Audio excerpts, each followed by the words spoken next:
Arthritis का जो सबसे कॉमन कारण होता है वो होता है एज रिलेटेड यानी डिजेनरेटिव आर्थराइटिस। नी जॉइंट का मॉडल है, ये एक बोन ऊपर है एक बोन नीचे है, ये बोन के ऊपर एक कार्टिलेज लगा हुआ है, this bluish thing is the cartilage. ये कार्टिलेज घिसावट is a part of life, तो इसके लिए कोई बीमारी होने की जरूरत नहीं। आर्थराइटिस को आने के लिए स्लो कर सकते हैं, उससे आने वाली जो तकलीफें हैं उनको अपन कम कर सकते हैं। अपन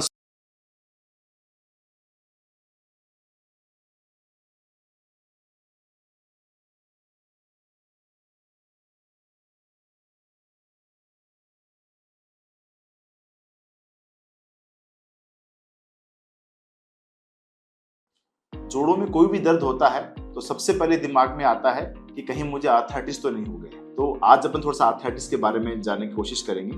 वह आर्थराइटिस कितने तरह का होता है, वह उसके क्या उपाय हैं, कौन सी बीमारी में किस तरह का इलाज कारगर होता है। तो आर्थराइटिस का जो सबसे कॉमन कारण होता है वो होता है एज रिलेटेड यानी डिजेनरेटिव आर्थराइटिस, जो कि ज्यादा उम्र में पाया जाता है। उसमें क्या होता है, अपने जो ये सपोज फॉर एग्जांपल ये एक नी जॉइंट का मॉडल है, ये एक बोन ऊपर है एक बोन नीचे है, ये बोन के ऊपर एक कार्टिलेज लगा हुआ है, this bluish thing is the cartilage. ये कार्टिलेज बोन के ऊपर अटैच है, ऊपर नीचे ऐसे दो हड्डियां दिखाई गई हैं। ऐसे ही सभी जोड़ों में होता है। कोई भी दो बोन जब मिलती हैं तो वहां पे जॉइंट बनता है, उस जॉइंट के अंदर कार्टिलेज होता है बोन के एंड्स के ऊपर। जब उस कार्टिलेज में किसी भी कारण से सूजन आ गई, घिसावट आ गई या कार्टिलेज का कोई हिस्सा हट गया तो उसे अपन आर्थराइटिस बोलते हैं। एज रिलेटेड जो उम्र वाली आर्थराइटिस है उसमें क्या होता है, उम्र में जैसे जैसे अपने जीवन काल में अपन आगे बढ़ते हैं जैसे बाल सफेद होते हैं, चमड़ी का पतला पड़ना, आंखों में मोतियाबिंद होना, वैसे ही जोड़ों की घिसावट is a part of life. तो इसके लिए कोई बीमारी होने की जरूरत नहीं है। ऐसा नहीं है कि आपको यदि उम्र के साथ में जोड़ों में घिसावट आई है तो कोई ना कोई बीमारी है इसी वजह से आई।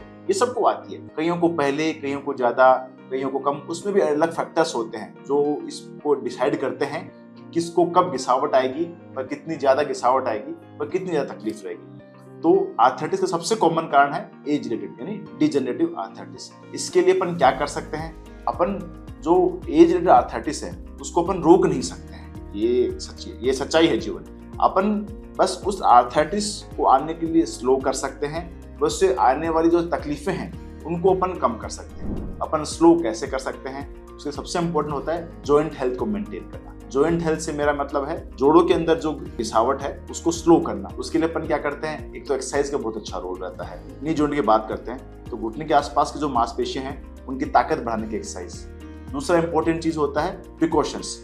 प्रिकॉशंस से क्या मतलब है कि अपन नी जॉइंट की का ही एग्जांपल लेके चल लेते हैं कि ऐसी कोई भी मूवमेंट, ऐसा कोई भी काम जिससे नी जॉइंट पे एक्सेसिव स्ट्रेस पड़ता है वो अपन को अवॉइड करना चाहिए।